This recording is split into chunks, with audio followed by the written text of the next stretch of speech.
Welcome to Regis Podcast, where we'll talk about the business of real estate and anything about real estate in general, the transactions part, the government policies, and all that.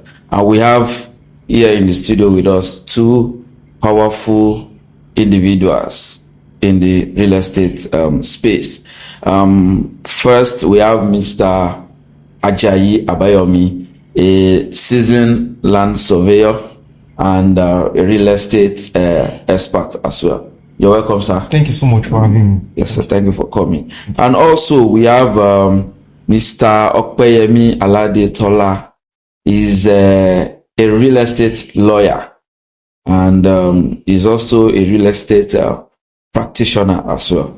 So you're welcome, sir. Thank you very much for having me. Yeah. Thank you very much, sir. So let's just go straight to the discussion of the day. There are so many things happening in the real estate space in Nigeria now, especially Lagos, which is the center for real estate markets in Nigeria. First, to our lawyer, I would like to ask, how does land use Act impact land ownership and transaction in Lagos State?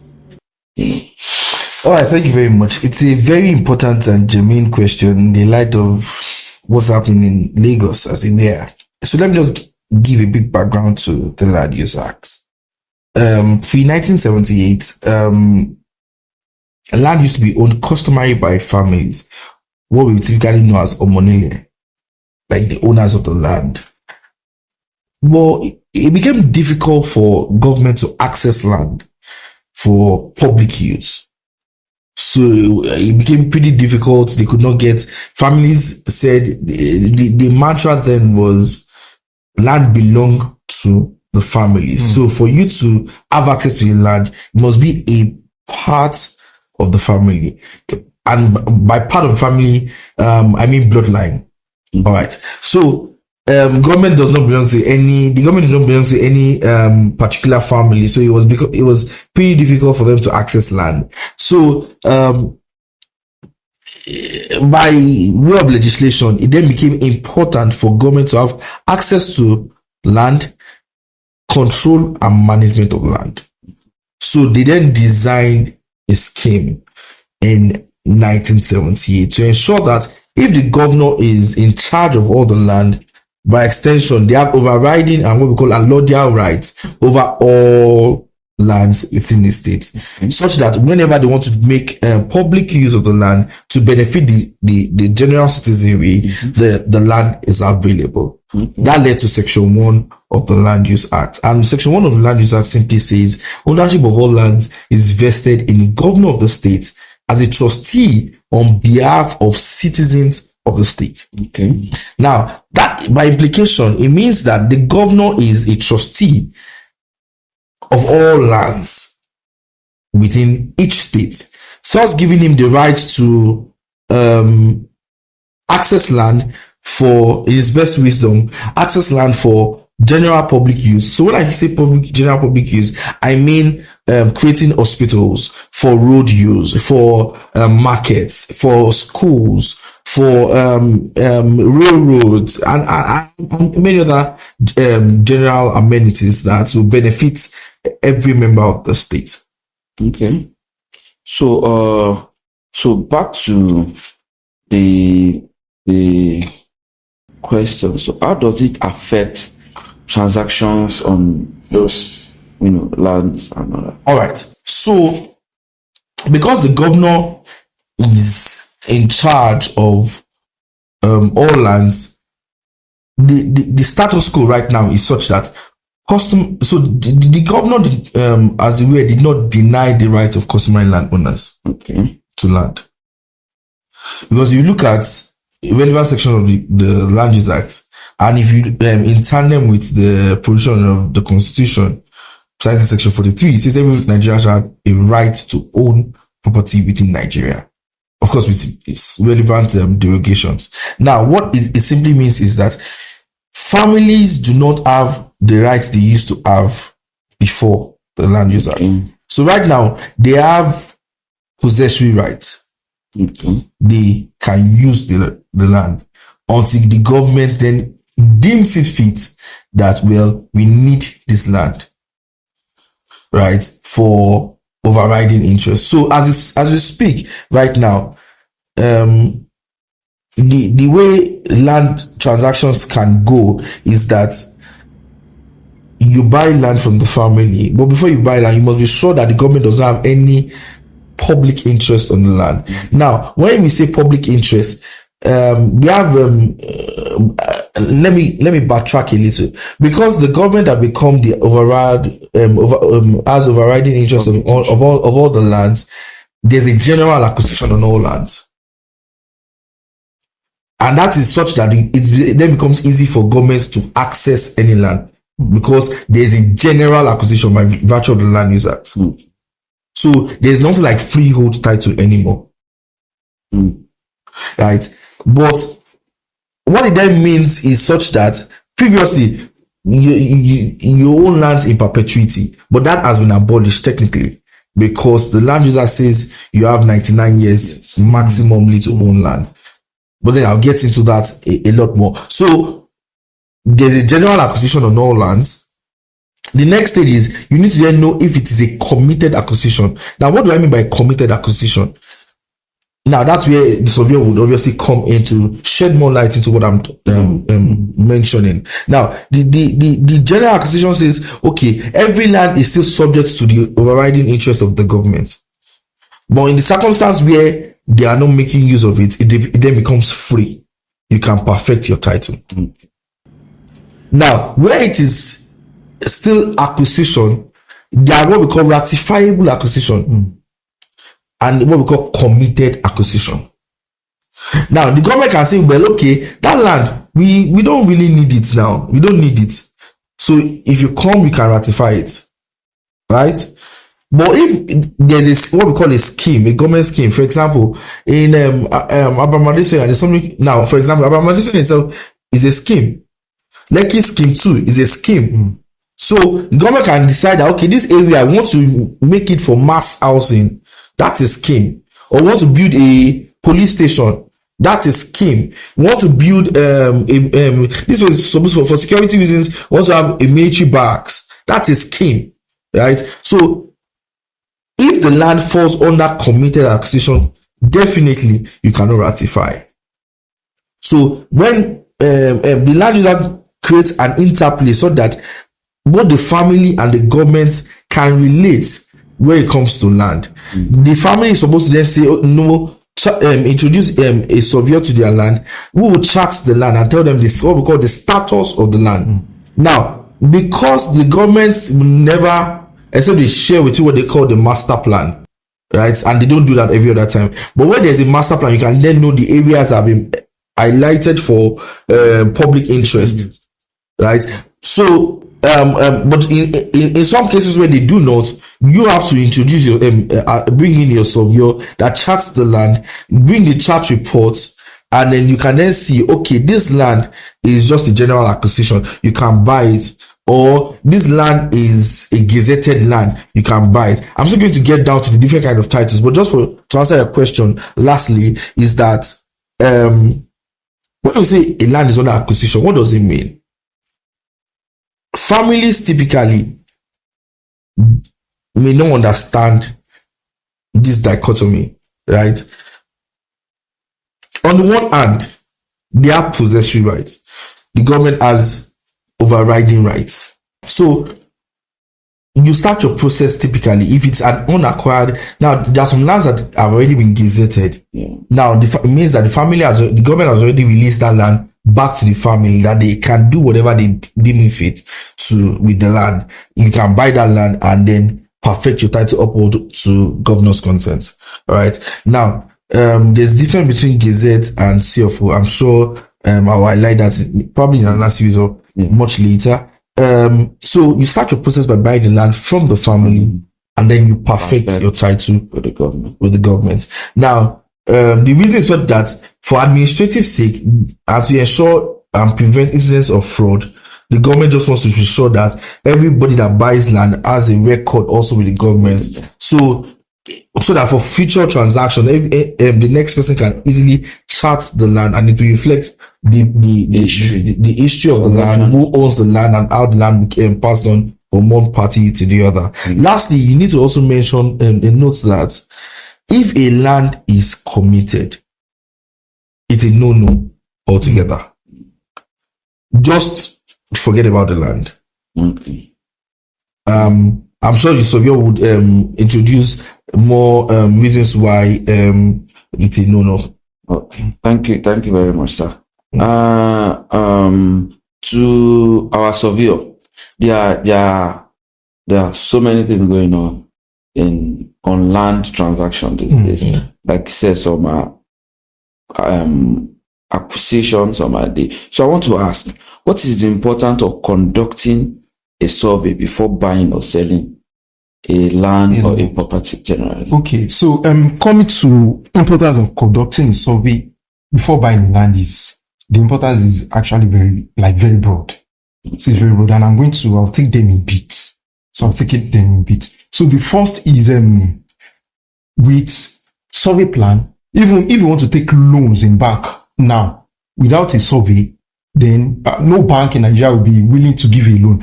And one thing about land is that land is not like a laptop that you buy or like a car that you buy and you move away with it. When you buy a piece of land, it remains at that particular position. So the only thing that attach you, that shows ownership of that land, that attach you that, okay, Mr. Mr. A has a particular landed property, or a property as this particular location, is the survey. That's the survey plan. So that's the first. Then secondly, there's also this, that without a survey plan, you won't be able to ascertain true ownership of a landed property.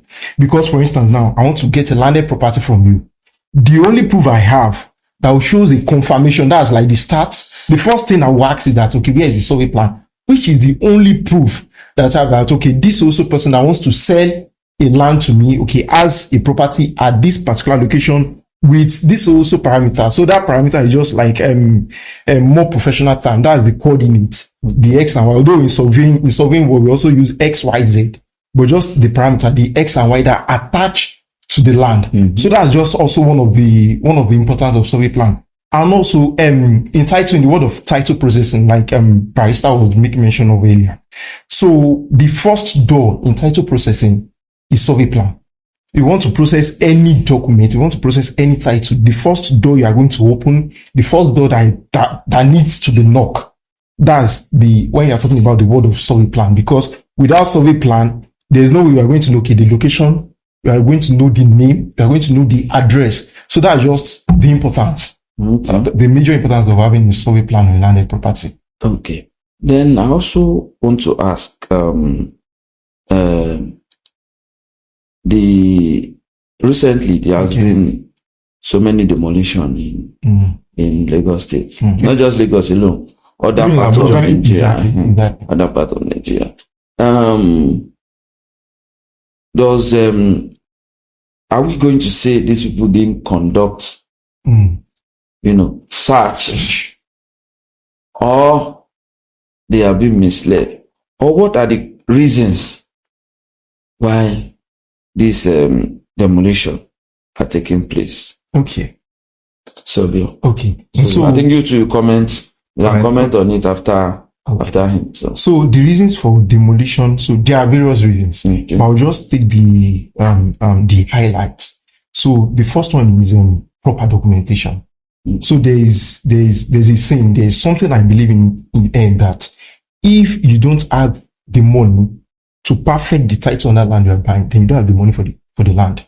Because if you buy a landed property now, and okay, after buying landed property, because a lot of investors also, they just believe that, okay, they just want to buy. And after they buy a landed property, a lot of people leave it for 10 years, 20 years. Even I've seen some people that left a landed property for 25 years, came back with a very old survey plan. That was when we were using NNO. So it's just like a datum system. So came out with the survey plan. I was trying to track out the land after like 25 years. So the first thing is proper documentation, because a lot of people, if you have a land with a proper document, even if there's going to be a need for demolition, there will definitely be compensation. So according to the land tenure system, just like Barrister was explaining about earlier. But a lot of people, we skip over this part. We're all just interested in, getting the landed property, acquiring it, buying it. So, and also going for that, right away. A lot of people there's nobody that doesn't like water view. Everybody wants to wake up in the morning, see the ocean, wake up in the morning, ocean view. So everybody, but the challenge is that how many of the investors are keeping in check the rules, the regulations towards getting such property. Okay, for instance, now we're discussing about the setback that's from Admiralty Way down to T Junction. The Lagos State government said any property that falls within 94 meter, that's from the edge of the road inward, both sides, there will be demolition. And this has actually been in the base map. So it's not like something that's happened of recent or something recent. So it has been in the base map. But a lot of people, like due to negligence, and as Nigerians, a lot of people love to cut corner easily. So that's also one. And also building regulations. This one it's happened often that some people, or let me say developers, they will go ahead, or investors, they will collect building permits for 2-story building. And people will now go ahead, investors will go ahead, doubling it. They have approval for 2-story building. After the integrity check, everything has been done.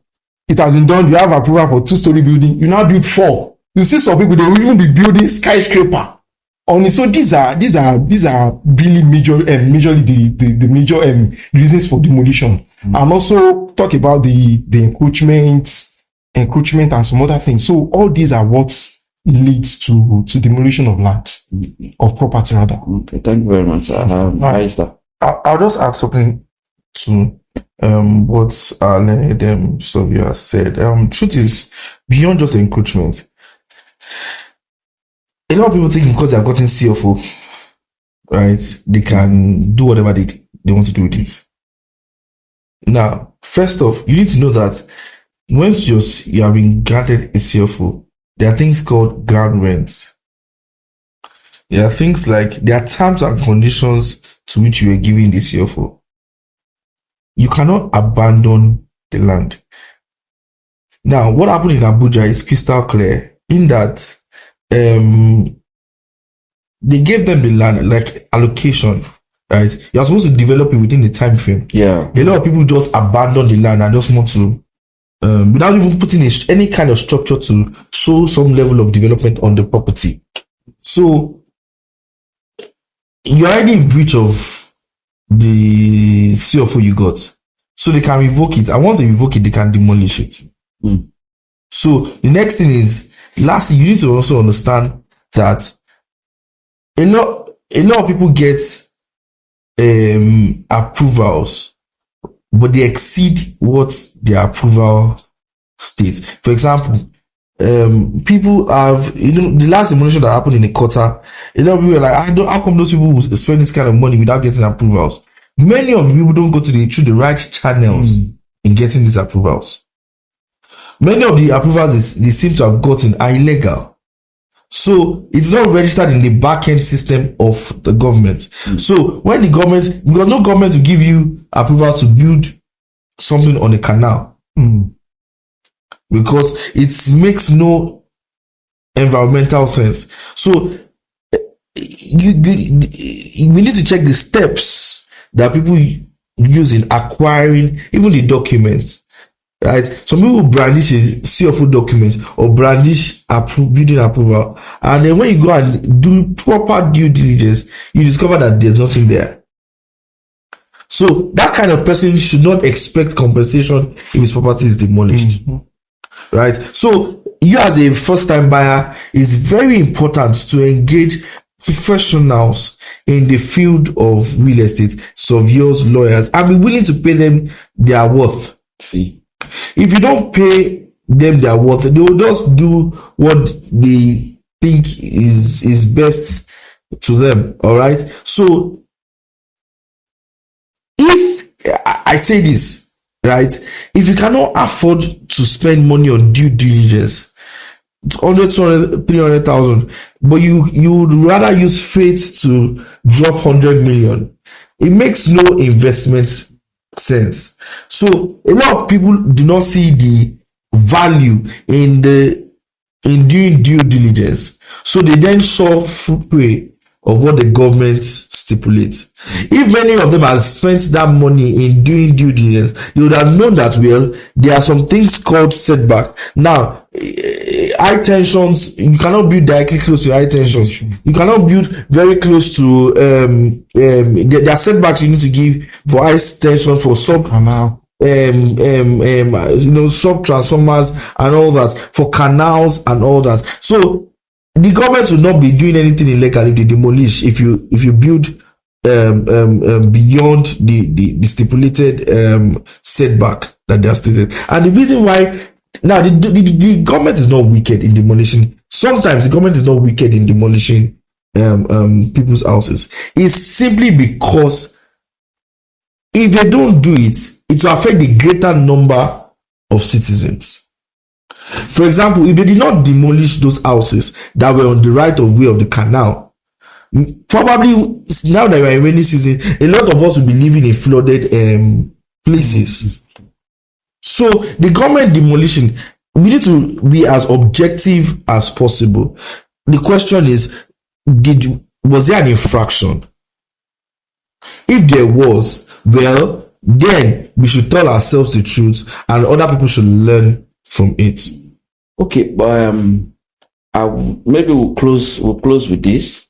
I would want to ask again, so, those people that their houses were demolished, I believe we have agencies, that monitors, construction. Yeah. That government agency from the start, which is from foundation to, because we find out that most of these houses are already built.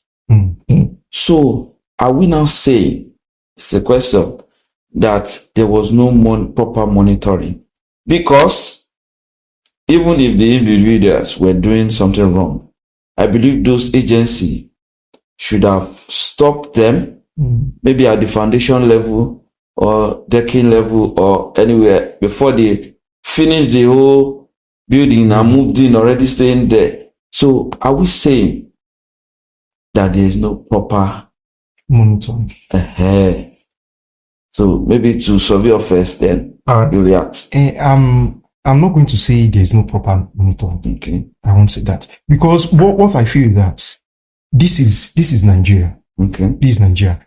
And with that factor, this is Nigeria, a lot of people believe that with the power, with the connection, okay, what if those agencies, what if they want to do their work, but their oga at the top, which is just the common term, call him and tell him, okay, this is what we should do. That house is my property, leave it. So it is not as if there is no proper monitoring, but there are a lot of things on that thing that I will not want to make mention of. A lot of things going on under that are the reason that it's really affecting when you are talking about demolition and another, like the barrister was saying earlier, there are some property that was built under power line here in this Lagos, and they have approval on it under power line. Although people don't think about the side effect, talking about radiation, talking about cancer, a lot of effects. But with the current system of Nigeria, a lot of people just bypass. Like Barrister was trying to explain, even when those people are being in charge of monitoring, supervision, and when they want to do what they are meant to do. But because of the bypass, because of I know somebody knows somebody in power, these are the factors that really sets in, and you see somebody having approval for 2-story building thing, and will come out with document on it. So these are all the challenges. So Barrister, any comment? So I need you to understand that there are different roles of government. There's the educatory part, there's the enforcement, and typically you find correction. Now, the educatory part is to start mentioning of some sort, educating the developer and the public. Well, these are the setbacks. These are this. These are this. Many times when government agencies call for this kind of seminars and forums, how many people in the built space attend this forums and seminars? You realize that many times only a few people attend. So if it starts from the knowledge space, many people are not aware of what they should do. Right? Now, if they are not aware, they just do whatever they think they know best. Now, the other part is on the owners of the property. Many people don't want to use professionals in building.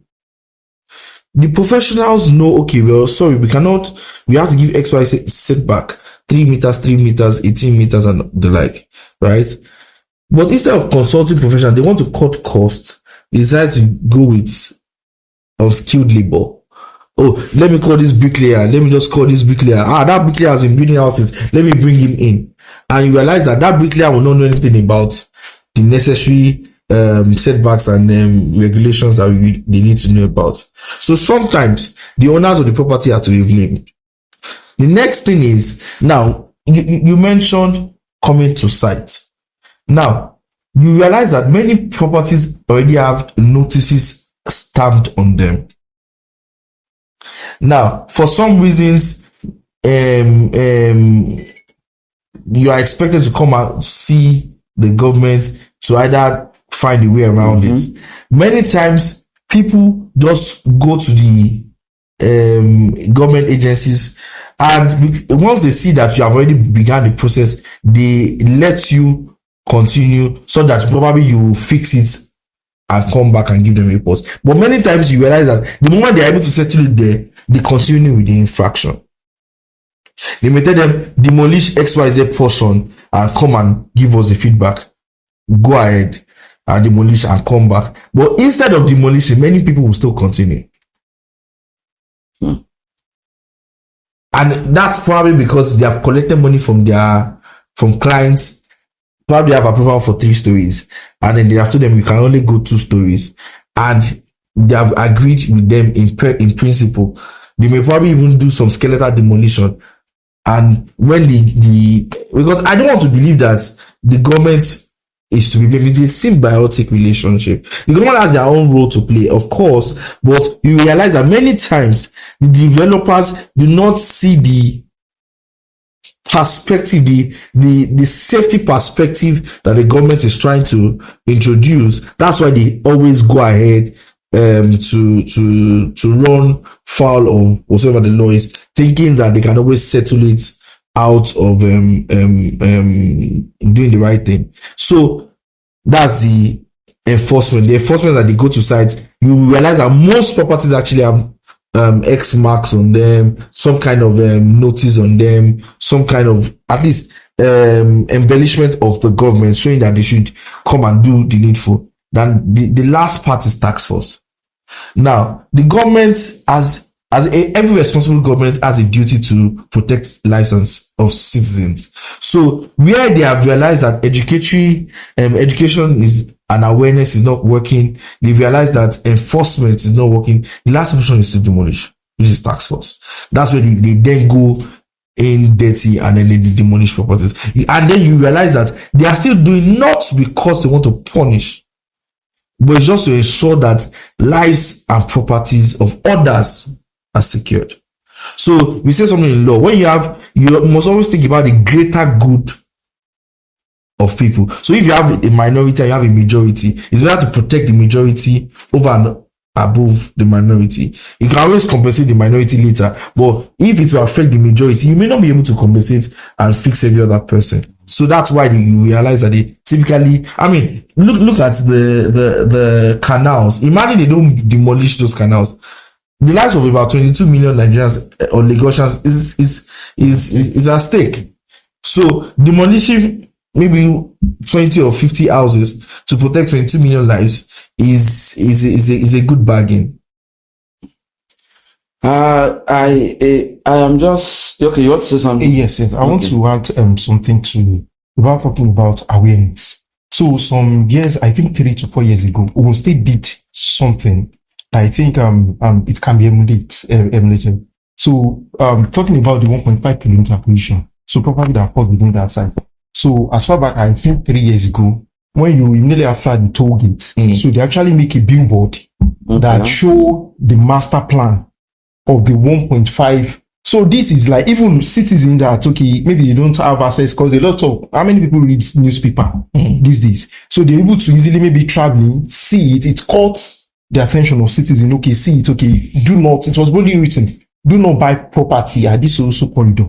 So I believe these are one of the major means in which the citizen can be can come into proper awareness of when you're talking about reasons for demolition. It's something they can even do all these billboard around Lekki. They can do something of such. So I think you mentioned education aspect. Yeah. So I feel government has a lot to do regarding information and informing the citizen, especially this construction industry or real estate industry that we have. They need to, especially Lagos is even porous. A lot of us want to cut corner. Yeah. But at the same time too, government need to be strict on this enforcement, because I can't start my building from foundation and get it up to a habitable stage and you just come and demolish it. And like you also mentioned too, employing the services of professionals. A lot of homeowners in Nigeria don't really want to pay for those services. In fact, before even going ahead to buy those properties, you should call on this land surveyor to check if that place is even okay before you put your money down. So I believe we've had an interesting discussion, and more of this would come, and this is also an avenue as well to inform the general public too on what to do. I think maybe our next episode we need to break it down step by steps before acquisition, before you acquire a piece of estate. You need things you need to do first, the professionals you need at that stage, and even after acquisition, the professionals you still need, going forward. Yes, going forward. So I think that will make sense. So next episode, we'll try and clear that. And lastly, I want to say a very big thank you to our surveyor for your time, and our able lawyer too. Thank you for your time, and stay tuned for our next episode.